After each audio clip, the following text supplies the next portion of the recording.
บัดนี้วันที่ 6 มีนาพุทธศักราช 2568 เป็นครั้งที่ 63 ข้าพเจ้านายพานุพงษ์ภูงามดาว รหัส 200 ขอถวายเสียงสวดสาธยายพระสูตรพระปริตรและมนต์ต่างๆ ถวายเป็นพุทธบูชาธรรมบูชาสังฆบูชาและอาจาริยบูชาแด่ครูบาอาจารย์ทั้งหลาย ขอจิตของข้าพเจ้าจงตั้งมั่นมีสติระลึกได้ มีสมาธิจดจ่อในอักขระพยัญชนะในบทสวดอย่างต่อเนื่องด้วยเถิด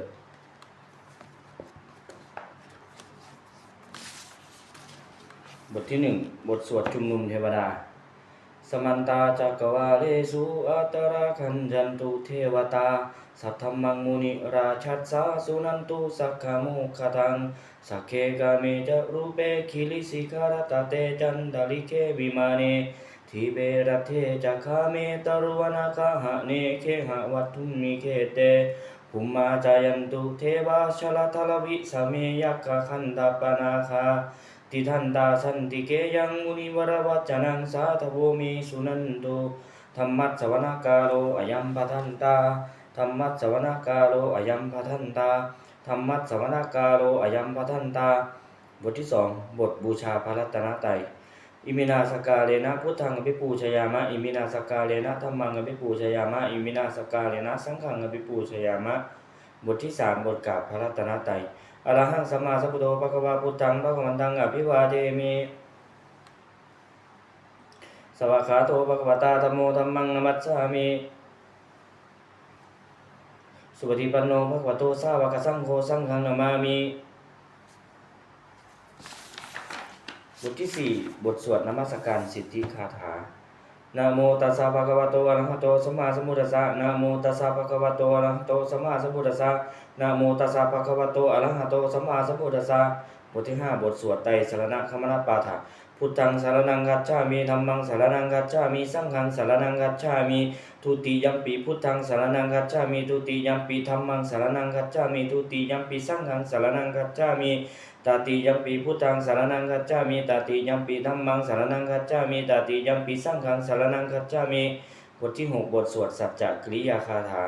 นัตถิเมสนังอัญญังพุทโธเมสนังวรังเอเตนะสัจวะเจนะโสติเมโหนตุสัพพทานัตถิเมสนังอัญญังธัมโมเมสนังวรังเอเตนะสัจวะเจนะโสติเมโหนตุสัพพทานัตถิเมสนังอัญญังสังโฆเมสนังวรังเอเตนะสัจวะเจนะโสติเมโหนตุสัพพทา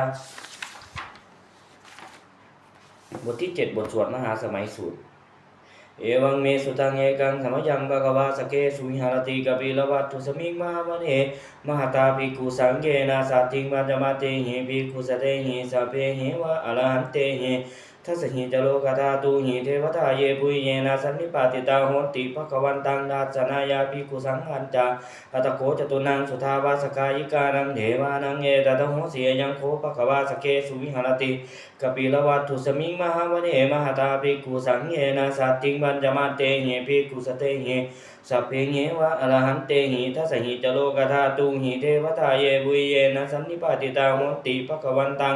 ทัสนายาภิกขุสังฆัญจะยันนูนะมะยปิเยนะภควาเตนุปสังขเมยามาอุปสังขมิตวะภควโตสันติเกปเจกคาถาภาเสยามาติอัตโกตาเทวตาเสยทาปีนามะพลาวาปุริโสสัมมัจิตังวาปาหังภาษาเลยยาภาษาลิตังวาปาหังสัมมิเชยาเอวเมวาสุทาวเสสุเทเวสุอันตรหิตาภควโตปุรโตปาตุลหังสุอัตโกตาเทวตาภควันตังอภิวาเทตวาเอกมันตังอทังสุเอกมันตังทิตาโคเอกาเทวตาภควโตสันติเกอิมังกตังอภาสิมาสมโยปวานาสมิงเทวกายาสมาคตาอาคตัมหาอิมังธรรมัสสมยังทักขิตาเยวะอปราชิตสังคันติอัตโกอปราเทวตาภควโตสันติเกอิมังกตังอภาสิตัตตระภิกขโวสมาทาหังสุจิตตังอัตโนอุชุกมะกังสุสารทิวเนตานิขเหตวาอินทริยานิลคันติปาติตาติ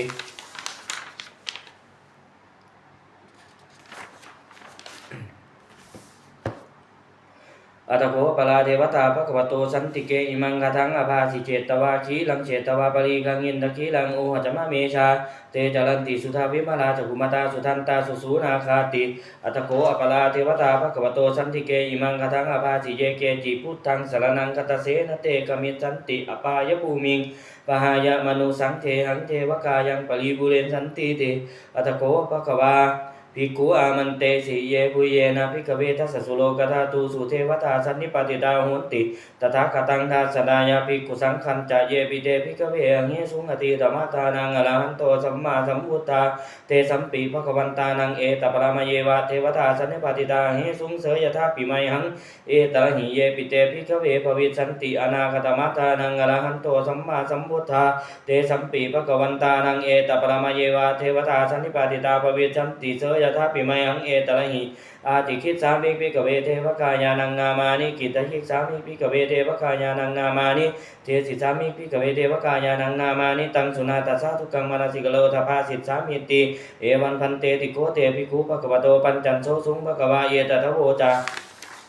สิโลกมนุษย์กัสสามิยักษ์ภูมาตถาสิตาเยสิตาคิริกัมบาลามหิตตาสมาหิตาปุถุสิหาวสัลลีนาโลมหังสาภิสัมปุโนโอตาตมนัสสะสุทาวิปัสสนมนาวิลาปิญโยปัญสเตยะทวาวะเอกปิลวัตเวตโตอมันดายิสัทธาสัพเพเกสัสเนละเตเทวกายาภิกันตาเตวิชานาถาภิกขโวเตจาอาตาภมะกลุมสุตวาบุรสัสสนังเตสัมปาตุลงูญานังอมนุสสานัสสนังอเปเกสัทธามัทคุงสหัสสังอัตถสัตตลิงสัตังเยเกสหัสสานังอมนุสสานัมัทสุงอเปเกนันตมัทคุงทิสาสปาบุกตาอหุงตันจัสสะพังอภิญญาวาวิวัคิตวานาจักกุมารตโตอมันตยิสัทธาสัพเพเกสัสสเนละเตเทวกายาภิกันตาเตวิชานาถาภิกขโวเยโมหังคิตยิสามิกิลาเยนุปุปโสสัตตาสหัสสาวายาคาภูมากปิลวัฏวาอิทิมันโตชุติมันโตวันนวันโตยะสันสิโนโมทมานาภิกามุภิกขุนังสมิติงวนังชาสหัสสาเหมาวตายะคานานันตวันนิโนอิทิมันโตชุติมันโตวันนวันโตยะสันสิโนโมทมานาอภิกามุงภิกขุนังสมิติงวนังสาตากิลาติสหัสสายะคานานันตวันนิโนอิติมันโตชุติมันโตวันนวันโตยะสันติโนโมทมานาอภิกามุงภิกขุนังสมิติงวนังอิเจเตโสละสหัสสายะคานานันตวันนิโนอิติมันโตชุติมันโตวันนวันโตยะสันติโนโมทมานาอภิกามุงภิกขุนังสมิติงวนังเวสสามิตาปัญจสตายะคานานันตวันนิโนอิติมันโตชุติมันโตวันนวันโตยะสันติโนโมทมานาอภิกามุงภิกขุนังสมิติงวนังกุมพิโลราชกังหิโกเวปุลสันนิเวสานังวิญโยนังสัตตสหัสสังยะคานังยปยิรุปาสติกุมพิโลราชกังหิโกโสภาคาสมิติงวนังคุลิมาจาทิสังราชาตถาลโตปัสสะสติคันธปานังอธิปติมหาราชายสันติโสปุตตปิตสะพะหโมอินทนามามหัตภลาอิทิมันโตชุติมันโตวันนวันโตยะสันติโนโมทมานาภิกามุงภิกขุนังสมิติงวนังทักขินันจาทิสังราชาวิโรโหตปัสสะสติกุมบันดานังอธิปติมหาราชายสันติโสปุตตปิตสะพะหโมอินทนามามหัตภลาอิทธิมันโตชุติมันโตวันนวันโตยะสันติโนโมทมานาอภิกามุงภิกขุนังสมิติงวนังปัญจิมัจจทิสังราชาวิรูปโคปัสสะสตินาคานังอธิปติมหาราชายะสันติโสปุตตปิตสะภะโวอินทนามามหัตภลาอิทธิมันโตชุติมันโตวันนวันโตยะสันติโนโมทมานาอภิกามุงภิกขุนังสมิติงวนังอุตรังจัตทิสังราชากุเวโลตปัสสะสติยักขานังอธิปติมหาราชายะสันติโสปุตตปิตสะภะโวอินทนามามหัตภลาอิทธิมันโตชุติมันโตวันนวันโตยะสันติโนโมทมานาอภิกามุงภิกขุนังสมิติงวนังปุริมัตทิสังตถาลโคทักขิเมนะวิโลหะโคปัจฉิเมนะวิรูปะโคกุเวโลตารังทิสังจัตตาโลเตมหาราชาสมตาจุตุโลทิสาตันตังละมนาอาทังสุวเนกปิลวัตเวเตสังมายาวิโนทาสาอาคูวันจนิกาสัทธามายากุเวนทุเวเกนภูวิภูจาวิภูโตสาจันทโนกามาเสกโทจักกินุมันทุนิมันทุจัปปนโทโอปมัญโยจัตเทวสุโตจมาตลีกินตเสโนจักันทโพนโรราชาชโนสะโพอาคูมันจัสิโพเจวติมพลูจุลิยวัชชะสาเอเตจัลเลจลาชโนคันธภาสหาราชุพิโมทนามาภิกามุงภิกขุนังสมิติงมนังอัตถคูนาภานาคาอัฏฐาคูนาภาษานาคาเวสาราสหัตตจักกากัปปะสัตตาอาคูปายาคาสหายาติพิยามุนาทตะลัทธาจะอาคูนาคายสันติโนเอลาบันโนมหานาโคโสภาคาสมิติงมนังเยนะคลาเชสหสาหารันติทิปาติชาปคิวิสุทธจักขุเวหายาสาเตวานาชปัตตาจิตตาลสุปันนาอิติเตสนามังอภยันตถานาคลาชนะมาสิสุปันนาโตเขมะมะกสิพุโตสัมหาหิวาจาหิอุปวาหายันตานาคาสุปันนาสรณามะกังสุพุตังชิตาวชิระหัตเถนะสมุทังอสุราสิตาภาตโลวัสวัสเสเตอิจมันโตยสันสิโนกาลกัญจามหาภิสมาอสุราธานเวคสาเวปจิตติสุจิตติจัปปหาลาโทนมุจีสหสาตันจัปปริปุตตานังสเพเวโรจนามะกาสันนหิตวาบลิงเสนังลาหุปัทธมุงปากมุงสมโยนิปันตันเตภิกขุนังสมิติงวนังอาโปจะเทวาปฐวีจะเตโชวายโยตถาคมุงวรุณาวารุณาเทวาโสโมจะ ยะสะสาสหะเมตตากรุณากายิกาอาคุเทวาวิจัสสันชิโนทัสเสเตตัสสะตากายาสัพเพนานันตวันนิโนอิติมันโตชุติมันโตวันนวันโตยัสสันชิโนโมทมานาอภิกามงวิกุนังสมิติงวนังเวียนทูจะเทวาสังหณีจะอัสมาจะทุเวยมาจันทัสสุปณิสาเทวาจันทมาคูปุระกิตาสุริยาสุปณิสาเทวาสุริยามาคูปุระกิตานักขันตานิปุระกิตวาอาคูมัตตวาราหกาวะสูนังวะสโวเสกโทสักโกปากาปุรินทโตสเสเทสะตากายาสัพเพนานันตวันนิโนอิติมันโตชุติมันโตวันนวันโตยัสสันจิโนโมทมานาอภิกามงวิกุนังสมิติงวนังอัตถคูสหภูเทวาชนะมัจกิสิกาลิวะอริตกาจโลชาจะอุมะอุปานิภาชิโนวารุณาสหธรรมจะจุตาจะเนชกาสุเลยลุจิระอาคูวัสมาเนสิโนทัสเสเตทัสสะตากายาสัพเพนานันตวันนิโนอิติมันโตชุติมันโตวันนวันโตยัสสันจิโนโมทมานาอภิกามงวิกุนังสมิติงวนังสมานามหาสมานามนุสามนุสุตตมากิตาปตุสิกาอาคูมโนปตุสิกาทักคูหะโยเทวาเยจโนหิตวาชิโนปาลกามหาปาลกาอาคูเทวายัสสันชิโนทัสเสติทัสสะตากายาสัพเพนานันตวันนิโนอิทิมันโตชุติมันโตวันนวันโตยัสสันชิโนโมทมานาอภิกามงวิกุนังสมิติงวนังสุกากรุมาอนุนาอาคูเวคณสาสหะโอทาตคันหาปโมคะอาคูเทวาวิจักขณาสตามตาหะลัคจามิสกาจยัสสันชิโนท่านยังราคาปัจจุโนโยทิสาภิวัสติทัสเสติทัสสะตากายาสัพเพนานันตวันนิโนอิทิมันโตชุติมันโตวันนวันโตยัสสันชิโนโมทมานาอภิกามงวิกุนังสมิติงวนังเกมิยาตุสิตายามากตกาจยัสสันชิโนสัมมิตกาลามาเสทาโชตินามาจะอาสวานิมลนติโนอาคูอัทคูปนานิมิตาทัสเสติทัสสะตากายาสัพเพนานันตวันนิโนอิทิมันโตชุติมันโตวันนวันโตยัสสันชิโนโมทมานาอภิกามงวิกุนังสมิติงวนังสัทเถเตเทมนิกายาสัพเพนานันตวันนิโนนามันวายนาอาคันจุงเยจันเลสัสสิสาสหปะวุจติมาคีลังโอคตินนมนาสวังทักเขโมขตลังนาคังจันทวะอสิตาติตังสุภามาปรมาโตจัปุตตาอิทิมาโตสหสังนังกุมาโลติโสจัโสปาคาสมิติงวนังสหัสสะพามโลกานังมหาภมาทิติตติอุปปันโนชุติมันโตวิสมากายโยยัสสันติสวะสเสสะอิสลาอาคูปัญเจกวัสวัตติโนไตสัญจามัจจโตอาคาหาลิโตปริวาลิโตเตจัสสะเพยภิกันเตสินเตเทเวสัพพมเกมาลเสนาภิกามิปันสากันหัสสัมมันทิยังเอถาคันหัตถาพันธตาลาเกนาพันธมัตตุโว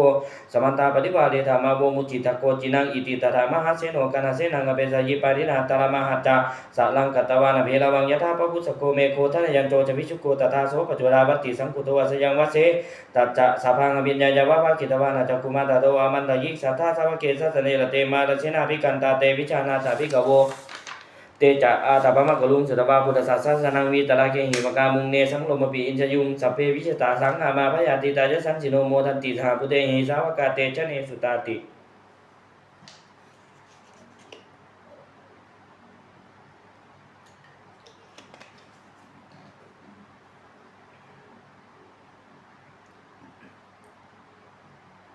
บทที่8บทสวดธรรมจักรกับปวัตตรสูตร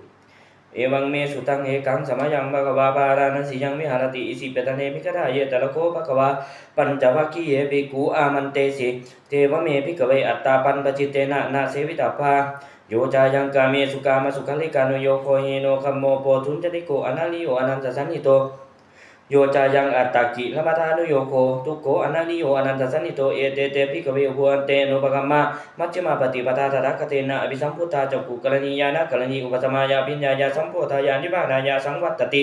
กตมาจัสสาภิกขเวมัจฉิมาปฏิปทาตถาคเตนะอภิสัมพุทธาจักขุกรณียานะกรณีอุปสมายาปิญญายาสัมโพธายานิบาณายาสังวัตติอายะเมวะอริโยอังทังคิโกมัตโคเสยทิทังสัมมาทิฏฐิสัมมาสังกัปโปสัมมาวาจาสัมมากัมมันโตสัมมาอาชีโวสัมมาวายโมสัมมาสติสัมมาสมาธิอายังโคสาภิกขเวมัจฉิมาปฏิปทาตถาคเตนะอภิสัมพุทธาจักขุกรณียานะกรณีอุปสมายาปิญญายาสัมโพธายานิบาณายาสังวัตติ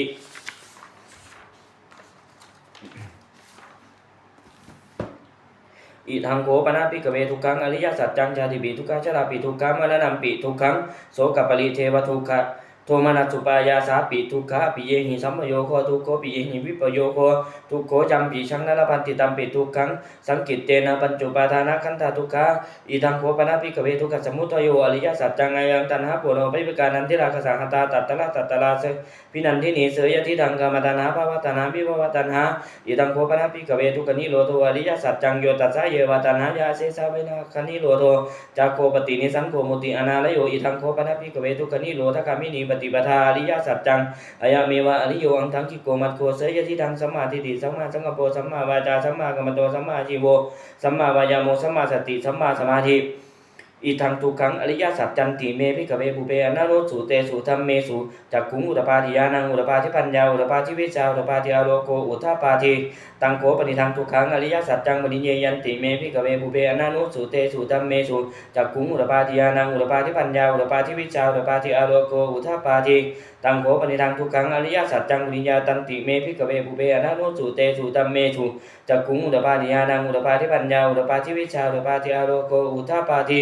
อีทังทุกขสมุทัยโยอริยสัจจันติเมภิกขเวปุเปอนันโนสุเตสุธัมเมสุจักขุงอุตปาทิญาณังอุตปาทิปัญญาอุตปาทิวิชาอุตปาทิอโลโกอุทธาปาทิตังโขปนิทังทุกขสมุทัยโยอริยสัจจังมหาตันบันติเมภิกขเวปุเปอนันโนสุเตสุธัมเมสุจักขุงอุตปาทิญาณังอุตปาทิปัญญาอุตปาทิวิชาอุตปาทิอโลโกอุทธาปาทิตังโขปนิทังทุกขสมุทัยโยอริยสัจจังมหินันติเมภิกขเวปุเปอนันโนสุเตสุธัมเมสุจักขุงอุตปาทิญาณังอุตปาทิปัญญาอุตปาทิวิชาอุตปาทิอโลโกอุทธาปาทิ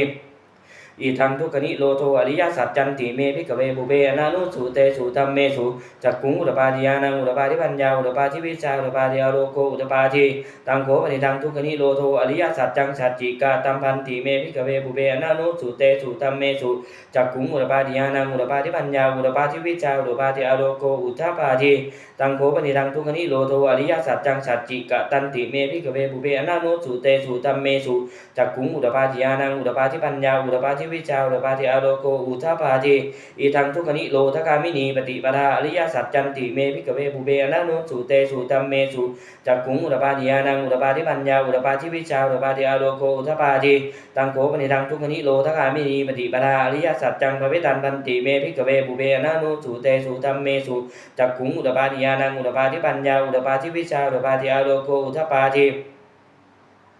ตังโขปนิทังทุกขนิโรธคามินีปฏิปทาอริยสัจจังภเวตันติเมภิกขเวปุเปอนันโนสุเตสุธัมเมสุจักขุงอุตปาทิญาณังอุตปาทิปัญญาอุตปาทิวิชาอุตปาทิอโลโกอุทธาปาทิยาวกีวันจะเมภิกขเวเมสุจตุสุอริยสัจเจสุเอวันติปริวันตังวาทัสสากาลังยถาภูตังญาณทัสสนังนัสสุวิสุทังอโหสิเนวะตาวาหังภิกขเวสเทวะเกโลเกสมาระเกสปามะเกสัสสมณภามณิยาปจายะสเทวมนุสายานุตตังสัมมาสัมโพธิงเมสัมพุทโธปัญญญาสิยะโตจักโขเมภิกขเวเมสุตุ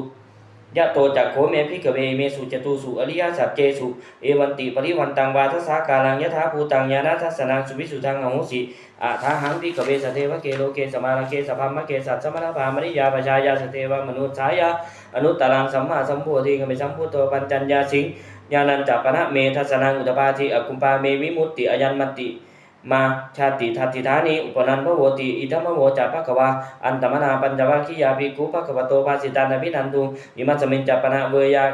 กรณัสมินพัญญมาเนยะสมโทโกยัญญะสาวิรจังวิธรรมลังธรรมจักขุงอุตปาทิยังกินจิสมุทัยธรรมังสัมปันตังนิโรธธรรมันติปวัตติเตจักภควตาธรรมจักเกภูมิมาเทวาสัตตมนุสาเวสุงเอตัมภควันตาบาลานัสยังอิสิปตเนมิคทาเยอนุตตรังธรรมจักกังปวัตติตังปฏิวัติยังสมณีนวาปามณีนวาเทเวนวามาเลนวาภูมุนาวาเกณจิวาโลกัสมินติภูมานังเทวานังสัตตังสุตวาจตุมหาราธิกาเทวาสัตตมนุสาเวสุงจตุมหาราธิกานังเทวานังสัตตังสุตวาตาวติงสาเทวาสัตตมนุสาเวสุงตาวติงสานังเทวานังสัตตังสุตวายามาเทวาสัตตมนุสาเวสุงยามานังเทวานังสัตตังสุตวาตุสิตาเทวาสัตตมนุสาเวสุงตุสิตานังเทวานังสัตตังสุตวานิมมาลนะติเทวาสัตตมนุสาเวสุงนิมมาลนะตินังเทวานังสัตตังสุตวาปละนิมิตตวัสวัตติเทวาสัตตมนุสาเวสุงปละนิมิตสวัตตวัตตินังเทวาสัตตังสุตวาพมะกายิกาเทวาสัตตมนุสาเวสุงเอตัมภควตาบาลานัสยังอิสิปตเนมิคทาเยอนุตตรังธรรมจักกังปวัตติตังอปฏิวัติยังสมณีนวาภามณีนวาเทเวนวา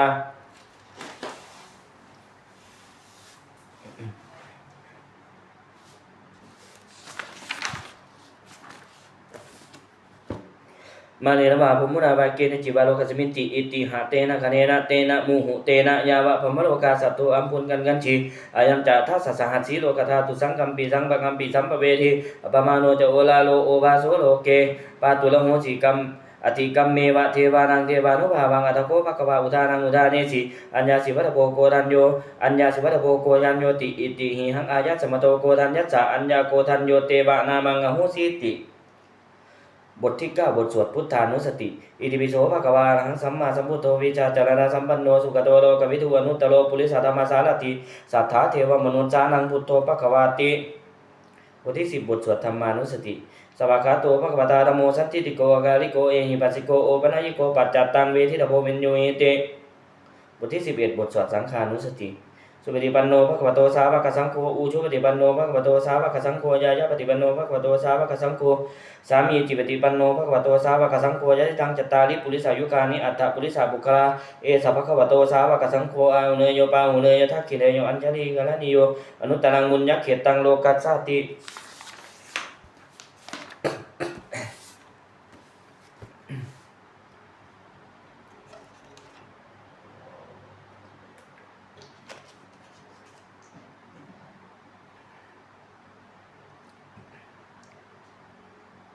บทที่12บทสวดสักกัตตวาสักกัตตวาพุทธรัตนังโอสถังอุตมังวรังหิตังเทวมนุษย์สานังพุทธเตเชนะสุตินานัสสตุปตวาสเปทุกขาภูปัสสเมตุเตสักกัตตวาธรรมารัตนังโอสถังอุตมังวรังปริลาหูปัสสมนังธรรมเตเชนะสุตินานัสสตุปตวาสเปพยาภูปัสสเมตุเตสักกัตตวาสังฆรัตนังโอสถังอุตมังวรังอาหูเนยังปังหูเนยังสังฆเตเชนะสุตินานัสสตุปตวาสเปโลกาภูปัสสเมตุเตบทที่13พระคาถาชินบัญชรชยาสนากตาพุทธาเจตวามาลังสวาหานังจตุสัจจาสพังละสังเยปิวิงสุนราสภาตานังกลาตโยพุทธาอัตวิสตินายกาสเพปฏิทิตามัยหังมัตเกเตมุนิสาราสิเสปฏิทิโตมัยหังพุโตธัมโมทวิโลจเนสังโฆปฏิทิโตมัยหังอุเลสัมภกุณากโลหัตเยเมอนุตุโตสาธิพุโตจทักขิเนกตัญโยปิตภาคัสมิงโมกลาโนจวามเกทักขิเนสมเนมัยหังอาสุงอานันทะลาหุลากัสโปจมหานาโมอุภาสุงวามโสตะเกเกสโตปิตภาคัสมิงสุริโยวะปะพังกโลนิสินโนสิริสัมปันโนโสภิโตมุนิปุงหาโวกุมารกัสโปเทโรมเหสีจิตวาตโกโสมัยหังปะเทนิจังปฏิทาสิกุณากโลปุญโยอังคุลิมาโลจะอุปาลีนันดาสิวาลีเทระปัจจอิเมชตานะละเตติลกามะมาเสสาสิติมหาเทระวิชิตาชินะสาวกาเอตาสิติมหาเทระชิตวันโตชิโนละสาชลันตาสิละเตเชนะอังคมังเกสุสันติตาลัตตันังบุรโตอาสิตะกิเนเมตตาสุตกังทัชังกังปัจจโตอาสิวามีอังคุลิมาละกังขันธโมละปริตัมจะอาตานาจิยาสุตกังอากาเสชาทานังอาสิเสสาปากาลสันติตาชินานานาวรสังยุตตาสัตตปากาลลังกตาวาตาปิตาทิชันชาตาพหิราชันตุปัตตวาอเสสัมวินายังยันตุอนันตชิเนนะสาวัสโตเมสกิจเจนะสัทธาสัมพุทธปัจเจเลชินะปัจเจลมัจจมิวิหารันตังมหิตะเลสัทธาปาเรนตุมังสเพเตมหาปุริสาสภาอิเจวามันโตสุขโตสุลโคชินานุภาเวนะชิตุปัตตโวธัมมานุภาเวนาชิตาลิสังโฆสังฆานุภาเวนาชิตันตลายโยสัทธมานุภาวะปาลิโตจลามิชินะปะชเลนติบทที่14บทสวดพาหุงมหากาพาหุงสหธรรมปินิเมตสาพุทันตังกรีเมฆลังอุทิตโคลาสเสนมาลังธานาทิธรรมวิธินาชิตวามุนินโดตันเตชะสาภวตุเตชยมังกาลานิมาลาติเลกมพิยุจิตาสัพพารันติงโครัมปนากมะขมะขมะทยักขังขันติสุดันตวิชินาจิตวามุนินโดตันเตชะสาภวตุเตชยมังกาลานินาลาคิลิงขจวรังอติมัตตภูตังทาวัชิจักกสมณีวสุตานุนันตังเมตัมบุเสกวิชินาจิตวามุนินโดตันเตชะสาภวตุเตชยมังกาลานิอุคิตตขาดขมติหัตถะสุธานุนันตังทาวันติโยชนะปะทังกุลิมาลวันตังอินทีวิสังขตมโนจิตวามุนินโดตันเตชะสาภวตุเตชยมังกาลานิกัตตวากัตถมุทลังอิวาคัมพินียาจิญญายทุตวจนังชยกายมัจเจสันเตนะโสมวิธินาจิตวามุนินโดตันเตชะสาภวตุเตชยมังกาลานิสัจจังวิหายมติสัจจกวาทะเกตุงวาทาพิโลปิตมนังอติอันทภูตังปัญญาปฏิปัจจริโตชิตวามุนินโดตันเตชะสาภวตุเตชยมังกาลานินันโทปนันทพุชคังวิพุทังมหิเทงบุเตนะเทระพุชเกนะธรรมาปยันโตอินทูปเทสวิชินาชิตวามุนินโดตันเตชะสาภวตุเตชยมังกาลานิทุกขาทังทุกขาหะที่พุจเกนะสุดันตหักทั้งพมังวิสุทธิจุติมิตรพิตกาพิธานังญาณาคเทนะวิชินาจิตวามุนินโทตันเตชะสาภวตุเตชยมังกาลานิเอตาปิพุทธชยมังคาลาอัตถกาทายโยวัจโนทินทิเนสละเตมตันติเหตวานเนกวิพิธานิจุปัตถวานิโมขังสุขังอธิขมเอยะนโลสปัญโยมหากุลินิโกนาโทหิตายะสัพปปานินังกุลิตวาปารมิสัพพะปัตโตสัมโพธิมุตตมังเอเตนะสัจวัชเชนะโหนตุเตชยมังกาลัง ชยันโตโพธิยามูเลสักกายานังนังทิวัตโนเอวังตวังวิชโยโหหิชยันสุชยมังกะเลอบาลาชิตอบาลังเกสิเสปะทาวิโปกะเลอภิเศกเกสัมปพุทธานังอาคันปโตปโมทติสุนักขันตังสุมังคาลังสุปปาทังสุหุทิตังสุขโนสุมุหุโตจัสุยิหังปามจาริสุปทักกินังกายกัมมังวาจากัมมังปทักกินังมโนกัมมังปณิทิเตปทักกินานิกัตตวานะละพันตเถปทักกิเนภวตุสัพพมังคาลังลาคันตุสัพพเทวตาสัพพพุทธานุภาเวนะสัทธาโสติภวันตุเตภวตุสัพพมังคาลังลาคันตุสัพพเทวตาสัพพธัมมานุภาเวนะสัทธาโสติภวันตุเตภวตุสัพพมังคาลังลาคันตุสัพพเทวตาสัพพสังฆานุภาเวนะสัทธาโสติภวันตุเตบทที่15บทสวดปฏิทานคาถา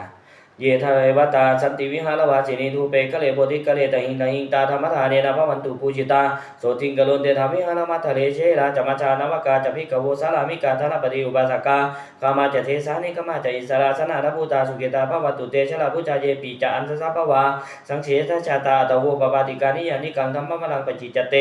สัมเปปิทุกขัสสะกะโลนตุสังขายังธาตุจิลังสตังธรรมโมธรรมัทธราชปุกาลาสังโฆโหตุสัมมัคคโววะอัตถยะจาหิตายะจาอเมหิลักขตุสัทธโมสัมเพปิธรรมจาริโนพุทธิงสัมปาปุเนยามะธัมเมอริยปเวดิเตปัสสนาโหตุสัพเพปิปานิโนพุทธศาสเนสัมมาทารังปเวชันโตกาเลเทโวปวัสสตุบุติภาวายาสตานังสัมมิทังเนตุเมธนิมาตาปิตาจาอัตตลัชังนิจังลักขันติปุตกังเอวังธัมเมนะราชาโนปะชังลักขันตุสัพพทา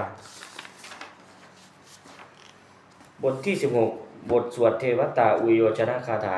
ทุกขปัตตาจนิกทุกขปยปัตตาจนิกพยาโสกปัตตาจนิกโสกาหุนตุสัพเพปิบานิโนเอตาวตาจามิหิสัมปตังบุญญสัมปทังสัพเพเทวานุโมทันตุสัพพสัพพติทิยาทานังทันตุสัทธายาสิลังลักขันตุสัพพทาภาวนาภิรตังหุนตุคัจฉันตุเทวตาคาตา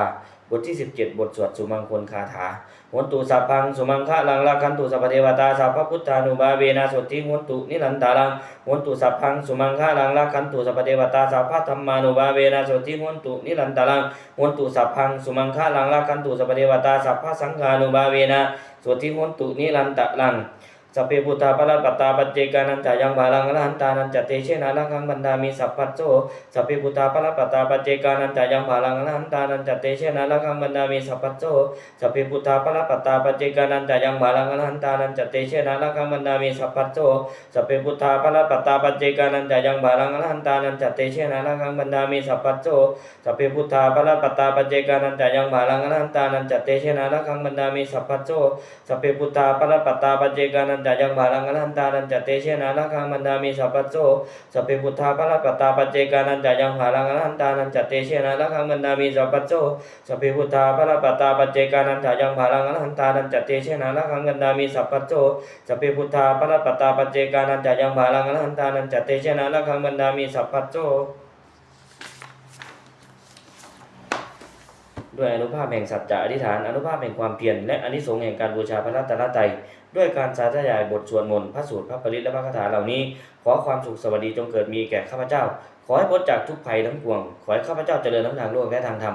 ขอเทพเทวดาทั้งหลายโปรดอนุโมทนาในการสวดสาธยายมนต์และธรรมะเหล่านี้เมื่ออนุโมทนาแล้วโปรดอำนวยพรให้แก่ข้าพเจ้าและวัตถุมงคลพระปิตายอดเศรษฐีเหรียญยอดเศรษฐีเหรียญไหว้ครู68ตลอดจนวัตถุมงคลทั้งปวงที่3สิ่งสร้างขึ้นให้เปลี่ยนด้วยอนุภาพแห่งพระปริตจงสำเร็จศักดิ์สิทธิ์ทุกประการเทอญสาธุ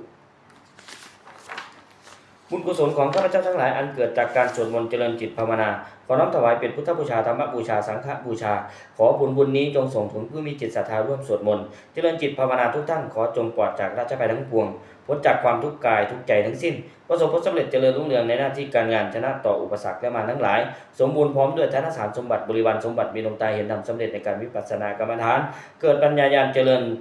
และเจริญเลือดจุดพิทพรชัยทั้ง4คืออายุวัฒนะสุขภาละเทินขออนุโมทนาบุญกับครอบครัวยอดเศรษฐีทุกท่าน